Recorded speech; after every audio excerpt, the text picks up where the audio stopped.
Shalom, selamat malam Bapak Ibu Saudara. Malam, Shalom. Berjumpa kembali dalam pemahaman Alkitab pada minggu ketiga bulan Juli. Kita awali pemahaman Alkitab pada malam hari ini dengan memujikan Kidung Jemaat 335, Manusia yang Meluku.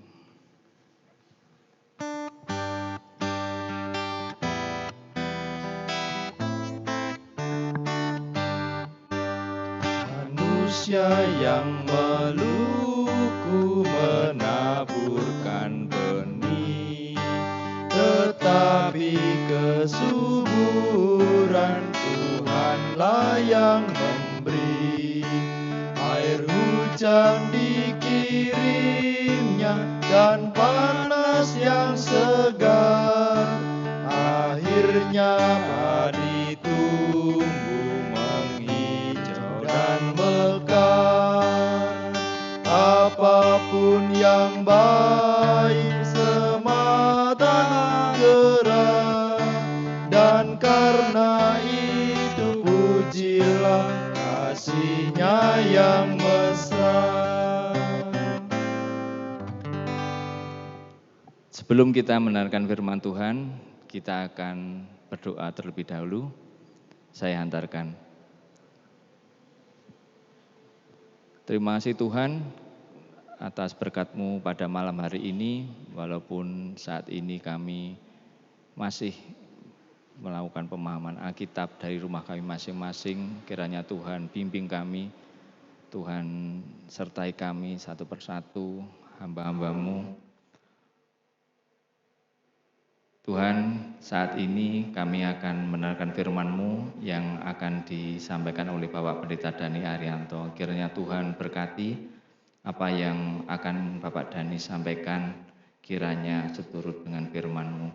Kami juga berdoa untuk kami, kiranya siapkan hati kami Tuhan, kami ingin mendengarkan firman-Mu.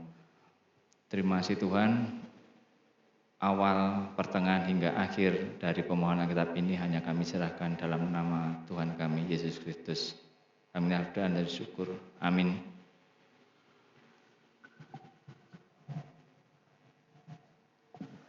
Waktu selanjutnya kami serahkan kepada Pak Dhani. Terima kasih. Terima kasih kepada Pak Pambagio dan Pak Yosep yang telah berkenan untuk turut serta dalam pelayanan pemahaman Alkitab pada malam hari ini. Sekali lagi kami sampaikan, selamat malam Bapak Ibu dan Saudara yang di rumah. Ya, Shalom. Tuhan memberkati kita semua. Mari kita memperhatikan, membaca dan merenungkan firman Tuhan yang saya ambilkan dari kitab Injil Matius.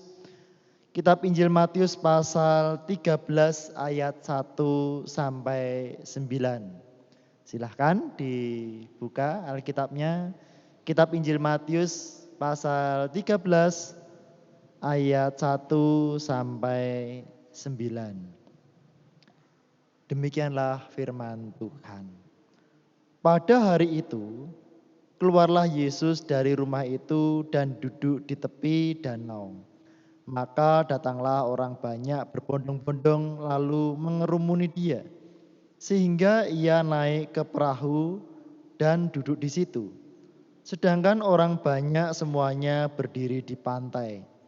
Dan ia mengucapkan banyak hal dalam perumpamaan kepada mereka, katanya, adalah seorang penabur keluar untuk menabur.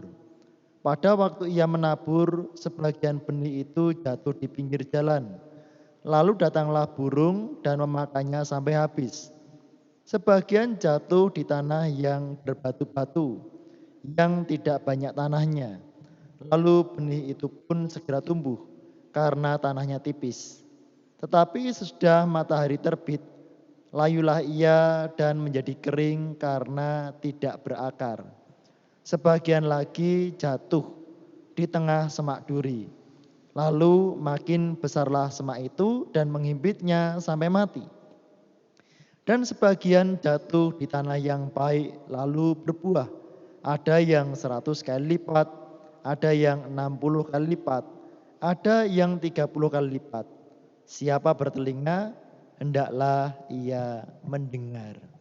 Demikian Bapak, Ibu, dan Saudara yang dikasih Tuhan, firman Tuhan yang telah kita baca. Pada saat ini, Bapak, Ibu, dan Saudara yang terkasih, kita akan mengawali PA ini dengan terlebih dulu belajar mengetahui dan mengerti tentang kitab Injil Matius. Siapa penulis kitab Injil ini? Walaupun dokumen ini tidak menyantumkan nama penulisnya, namun kesaksian semua bapak-bapak gereja di abad yang awal, kira-kira tahun 130 Masehi, menyatakan bahwa Injil ini ditulis oleh Matius. Matius adalah pemungut cukai, yaitu petugas penarik pajak pada zaman itu. Ia menjadi salah satu dari ke-12 murid Tuhan Yesus. Injil Matius ini selesai ditulis sebelum tahun 66 Masehi. Lalu siapa menerimanya? Injil Matius ditulis untuk orang-orang percaya bangsa Yahudi. Kemudian latar belakang Yahudi dari Injil ini nampak dalam beberapa hal. Mari kita perhatikan. Yang pertama, tentang ketergantungannya pada penyataan, janji, dan nubuat perjanjian lama untuk membuktikan bahwa Yesus adalah Mesias. Mesias adalah orang yang diurapi Allah. Mesias yang telah lama dinubuatkan dan dinantikan bangsa Yahudi. Hal yang kedua, hal merunut garis silsilah Yesus bermula dari Abraham. Bisa dilihat dari kitab Injil Matius pasal 1 ayat 1 sampai 17. Ya, di sana jelas sekali. Kemudian yang ketiga, pernyataannya yang berulang-ulang bahwa Yesus adalah anak Daud. Yang searti dengan Matius pasal 1 ayat 1, Matius 9 ayat 27. Kemudian yang keempat, penggunaan istilah yang khas Yahudi seperti kerajaan surga. Ya, kerajaan surga sama dengan kerajaan Allah. Ya. Hanya saja orang Yahudi sangat berpegang untuk tidak menyebut nama Tuhan Allah dengan sembarangan. Sehingga orang Yahudi lebih memilih untuk menyebut dengan kerajaan surga. Yang terakhir, petunjuknya kepada berbagai kebiasaan Yahudi yang tidak perlu diberikan penjelasan lebih lanjut. Berbeda dengan kitab Injil yang lain. Ya. Sekalipun demikian, Injil ini tentu tidak semata-mata ditujukan kepada orang Yahudi. Tidak. Tetapi Injil ini diberikan kepada semua orang di seluruh dunia. Diberikan secara universal. Lalu kita akan melihat tentang maksud dan tujuan penulisan.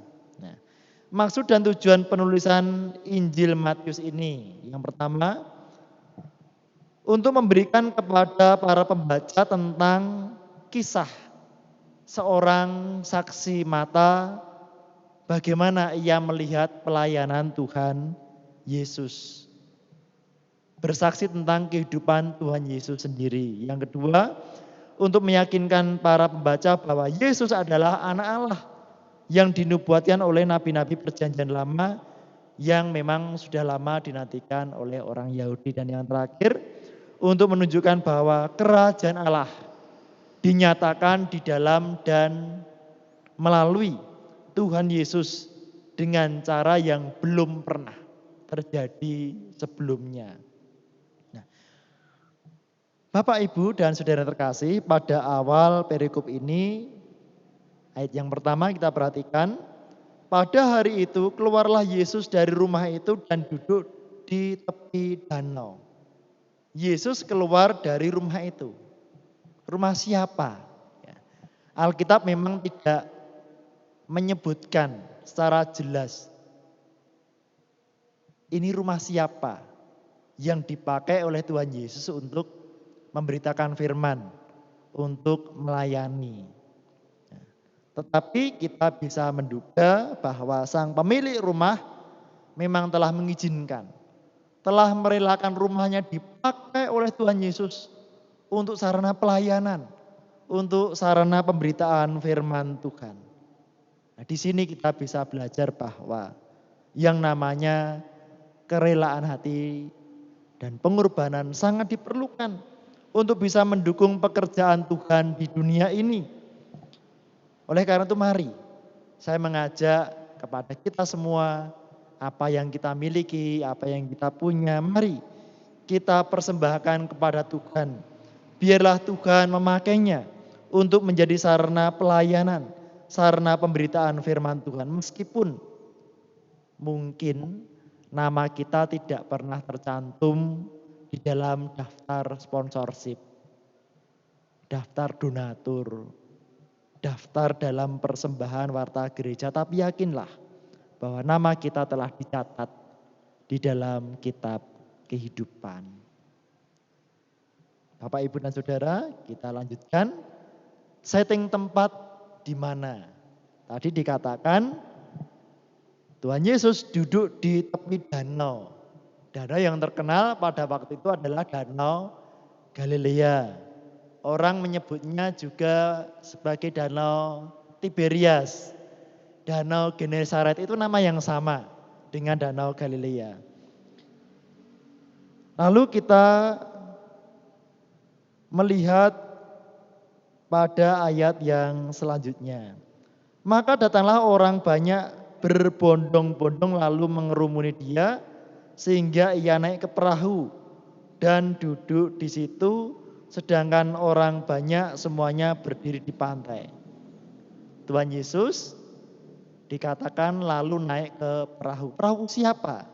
Alkitab juga tidak menyebutkan dengan jelas siapa nama sang pemilik perahu yang dipakai oleh Tuhan Yesus sebagai mimbar untuk mengajar orang banyak di tepi pantai Danau Galilea.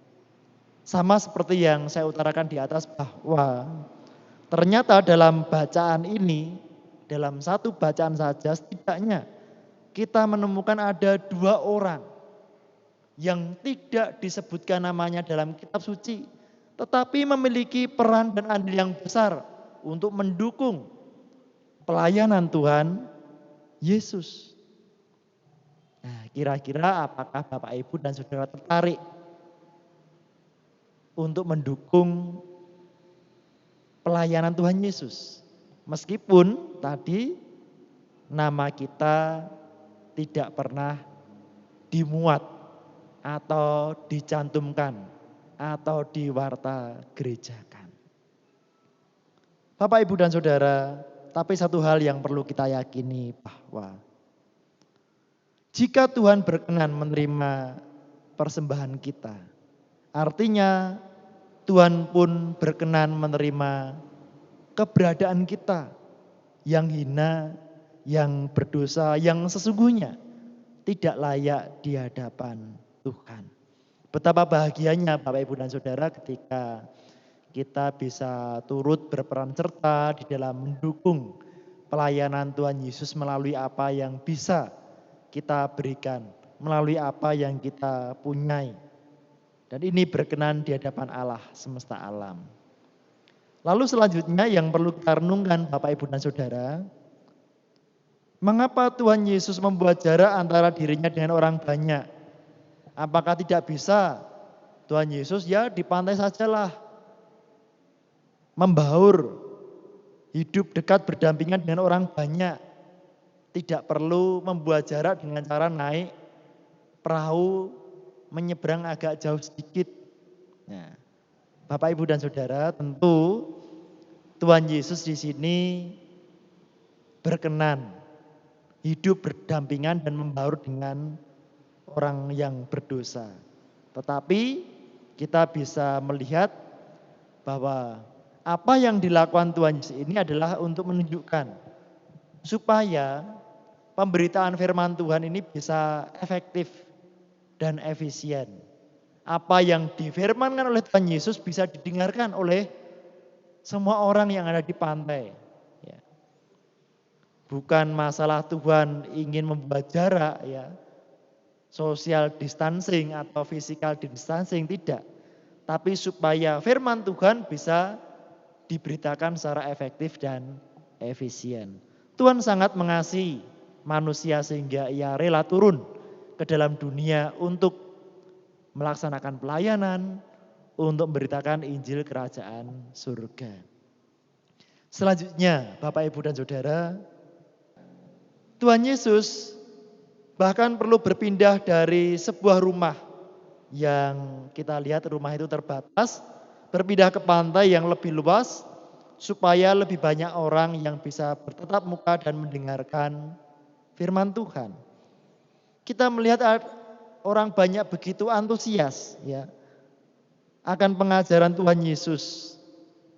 Pertanyaannya, apakah semua orang yang mendengarkan tersebut sungguh-sungguh memberikan respon yang benar terhadap firman Tuhan? Dari perumpamaan yang disampaikan, tersirat bahwa tidak semua orang memberikan respon yang positif terhadap firman Tuhan. Sebagaimana akan diuraikan di sini bahwa fokus dalam perumpamaan ini tidak terletak kepada pemberitaan firman Tuhan, tetapi lebih berfokus kepada bagaimana orang menerima, menanggapi firman Tuhan itu. Firman yang sama disampaikan kepada semua orang. Tetapi ternyata tidak semua memberikan respon yang sama. Ada 4 jenis respon. Tidak semua orang menghasilkan buah seperti yang diharapkan. Lalu di mana letak perbedaannya? Apakah firman Tuhan kurang berkuasa untuk menjamah orang-orang tertentu? Ini menarik kita perhatikan. Yang pertama, Bapak, Ibu, dan Saudara, kita catat.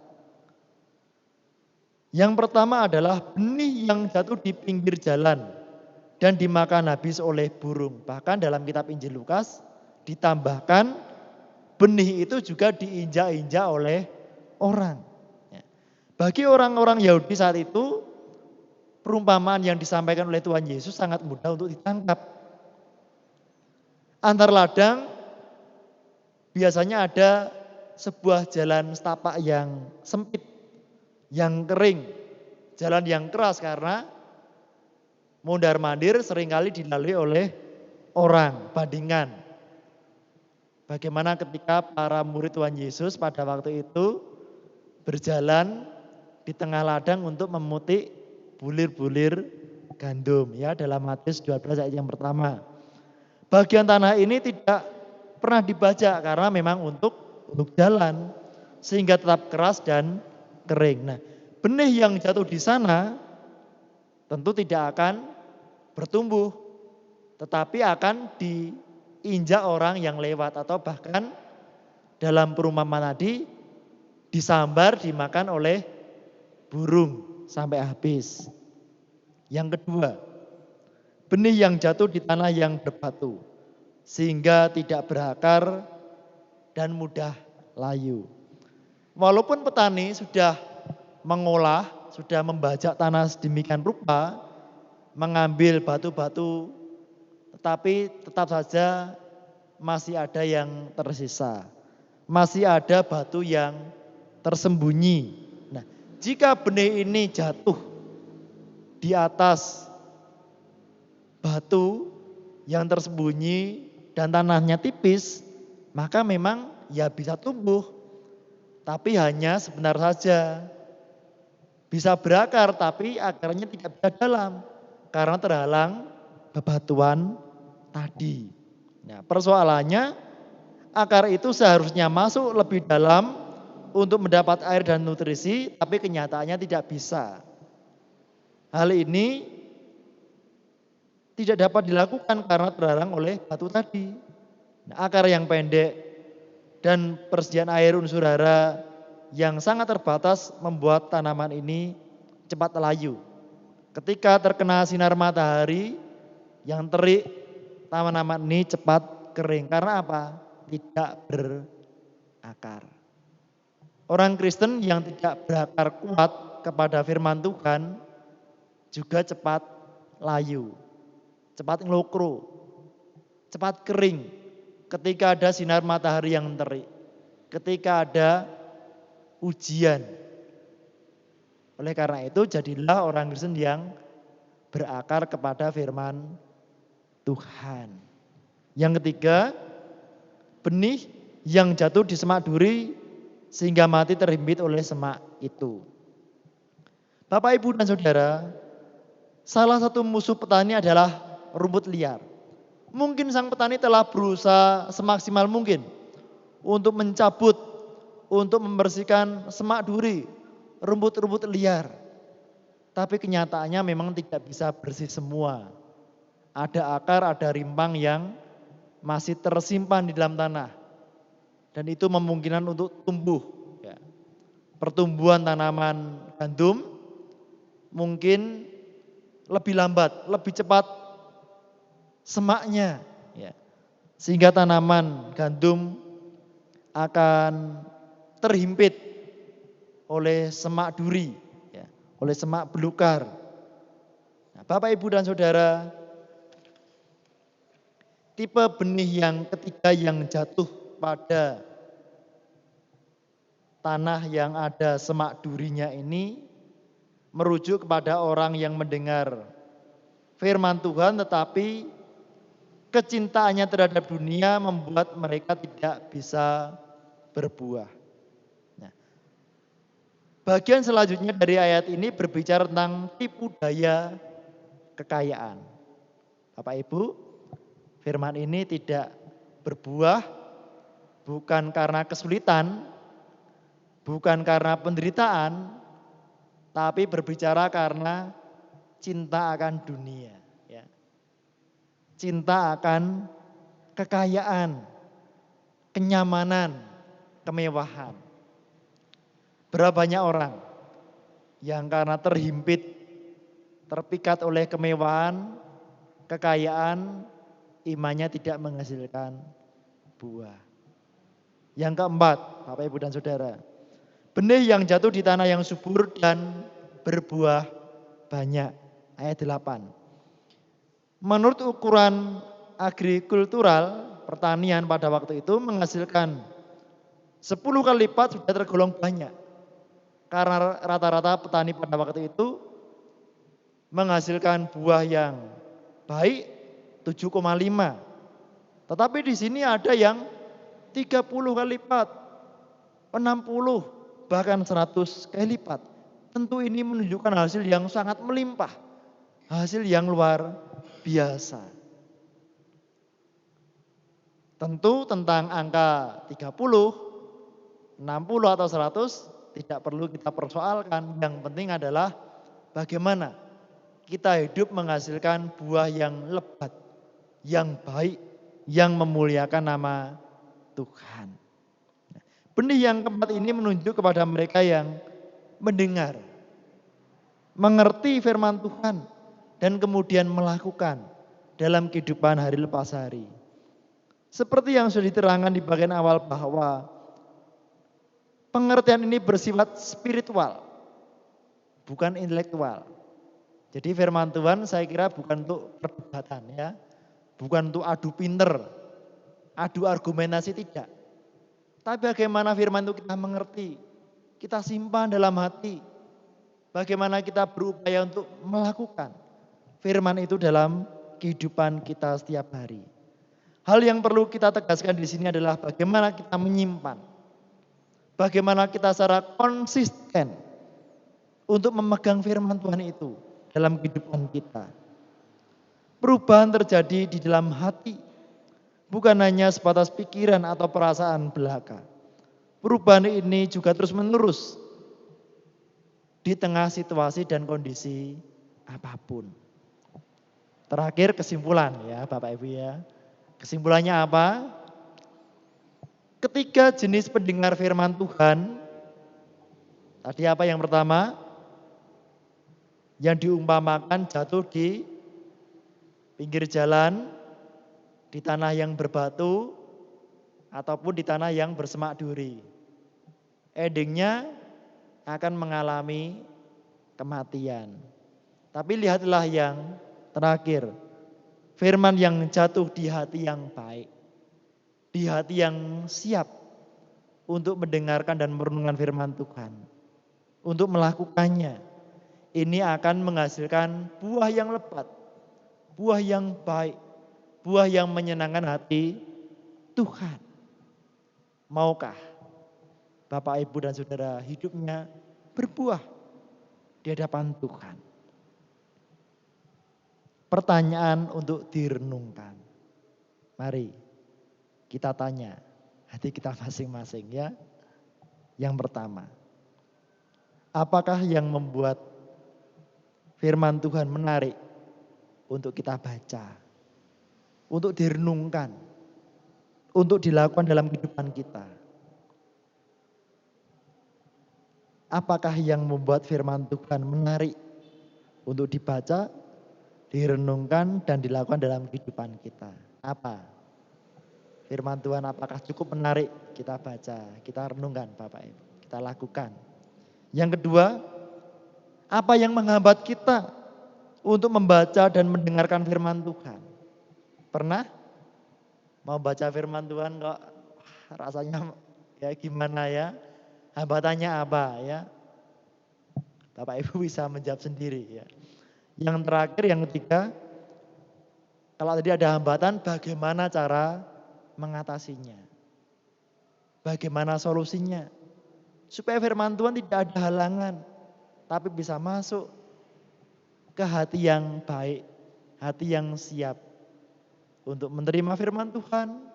Firman Tuhan bertumbuh, berbuah yang baik, memuliakan nama Tuhan. Ya. Kiranya Tuhan memberkati kita semua. Amin. Mari Bapak, Ibu, dan Saudara, kita masuk dalam saat hening jenak dan kita bersama akan berdoa.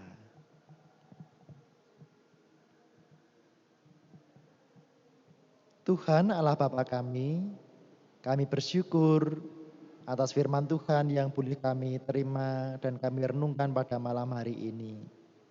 Ya Roh Kudus, tolonglah kami supaya kami boleh memiliki hati yang baik, hati yang layak untuk menerima taburan benih firman Tuhan. Sehingga firman Tuhan boleh bertumbuh dan menghasilkan buah yang lebat, yang baik, yang menyenangkan hati Tuhan. Bapa dalam surga, dalam saat doa ini kami pun berdoa untuk kehidupan setiap jemaat Tuhan di GKJ Sabtu Mulia ini dan setiap jemaat yang mendengarkan dan melihat tayangan YouTube pemahaman Alkitab ini. Mereka yang sakit, kiranya Tuhan kuatkan, Tuhan berikan kesembuhan. Bagi setiap orang yang mempunyai problem dalam keluarga, ya Tuhan, biarlah Engkau hadir di tengah-tengah mereka. Biarlah mereka boleh mendapatkan terang dari firman Tuhan. Sehingga setiap kesulitan kehidupan, problem dalam keluarga boleh mendapatkan jalan keluar. Berdasarkan firman-Mu saja. Kami berdoa untuk setiap pekerjaan hamba-hamba-Mu, Tuhan berkati. Setiap pekerjaan, aktivitas, usaha yang kami lakukan. Biarlah itu boleh mendatangkan rezeki yang berguna untuk mencukupkan kebutuhan kami, juga untuk mendukung pekerjaan Tuhan di dunia ini. Kami berdoa untuk anak-anak yang studi, yang masih sekolah, kuliah, meskipun pada saat ini belajar di rumah, kiranya Tuhan berkati, berikan ketekunan, tanggung jawab yang baik, sehingga mereka boleh mendapatkan ilmu yang berguna bagi masa depan mereka. Bagi anak-anak-Mu yang merindukan teman hidup, ya Tuhan, bimbinglah ia ke dalam jalan yang benar, sehingga mereka boleh mendapatkan teman hidup yang sepadan, sehingga mereka boleh bersama-sama imannya bertumbuh di hadapan Tuhan. Bapa dalam surga, kami berdoa untuk pembangunan gedung gereja di Pepadan Tenggungan. Tuhan berkati sehingga pembangunan boleh berjalan dengan baik dan boleh diselesaikan dengan lancar. Kebutuhan pendanaan Tuhan cukupkan ya Bapa, melalui kerelaan, persembahan dari setiap warga jemaat, itu semua boleh mendukung pekerjaan Tuhan, yaitu pembangunan gedung gereja di Pepadan Tenggungan. Demikian juga untuk kebutuhan lahan parkir di Gereja Induk di Ngapian, Tuhan pun memberkati, sehingga kebutuhan pendanaan lahan parkir boleh tercukupi dengan baik. Terima kasih Bapa. Inilah segala permohonan kami, doa kami, ucapan syukur kami. Bila mana sebentar lagi kami hendak mengaturkan persembahan di hadapan-Mu, terimalah persembahan yang telah kami siapkan di rumah kami masing-masing ini Bapa, sehingga persembahan ini berkenan di hadapan Tuhan. Seusai kami mengaturkan persembahan, kami pun akan mengakhiri PA ini. Tuhan memberkati dan menolong kami. Tuhan mampukan kami untuk menjadi pendengar dan pelaku firman Tuhan. Dalam nama Tuhan kami, Yesus Kristus, kami berdoa. Amin. Demikian Pak Pambagio, renungan firman Tuhan sudah disampaikan. Terima kasih Pak Dhani, sungguh indah firman pada malam hari ini Bapak Ibu Saudara. Semoga kita semua dimampukan untuk menjadi lahan yang subur untuk penabur dalam menaburkan benih. Karena benih yang Tuhan tabur adalah benih yang berkualitas. Kita akan akhiri pemahaman Alkitab malam hari ini dengan memujikan lagu Kisah Seorang Penabur.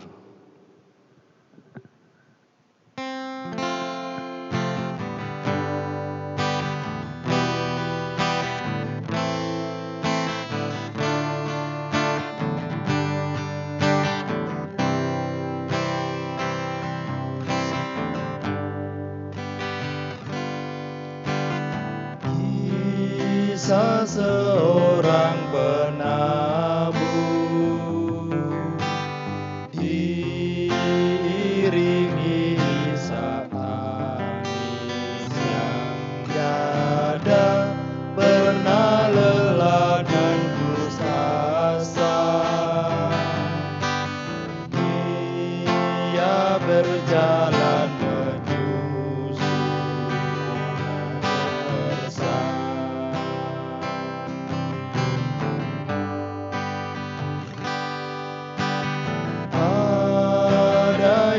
jatuh di tanah, ada juga yang jatuh gersang dan di semak belukar. Tiada yang tahu di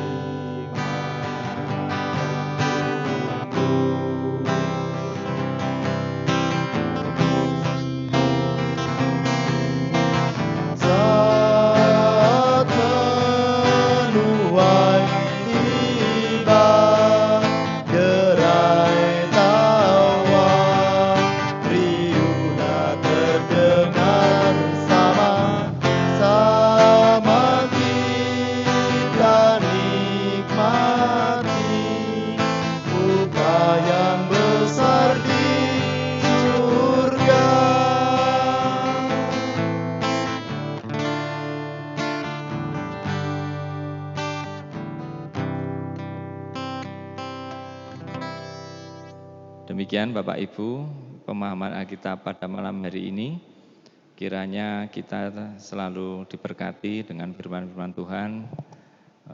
Jangan lupa kita tetap jaga kesehatan, pakai masker, juga jaga jarak, selalu rajin cuci tangan. Sekali lagi terima kasih kepada Bapak Pendeta Dhani, Pak Yosef.